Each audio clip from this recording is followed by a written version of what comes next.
Argentina team കേരളത്തിൽ വന്നാലും ഇല്ലെങ്കിലും കലൂർ സ്റ്റേഡിയത്തിലെ നവീകരണ പ്രവൃത്തികൾ പൂർത്തിയാക്കുമെന്ന് സ്പോൺസർ.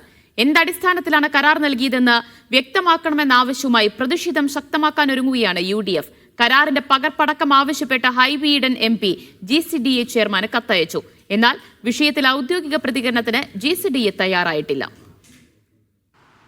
മെസ്സിപ്പടയെ കേരളത്തിലേക്ക് എത്തിക്കാൻ പ്രാരംഭ ചെലവ് 130 കോടി, സ്റ്റേഡിയം നവീകരണത്തിന് 70 കോടി, സർക്കാരും സ്പോൺസറും കൈകോർക്കുന്ന കാഴ്ച.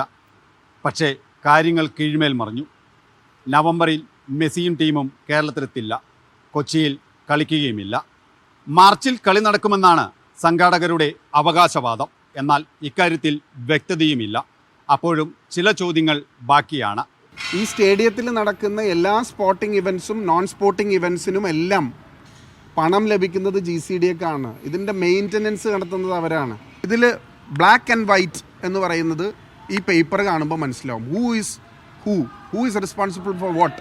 മത്സരം നടന്നാലും ഇല്ലെങ്കിലും സ്റ്റേഡിയത്തിൻ്റെ അറ്റകുറ്റപ്പണികൾ പൂർത്തീകരിക്കുമെന്നാണ് സ്പോൺസറുടെ അവകാശവാദം. നവംബർ 30 വരെയാണ് കരാർ കാലാവധി. അത് കഴിഞ്ഞാൽ സ്റ്റേഡിയം GCDAക്ക് കൈമാറും. മത്സരം പിന്നീട് നടത്തണമോ വേണ്ടയോ എന്നത് സർക്കാരിന് തീരുമാനിക്കാം.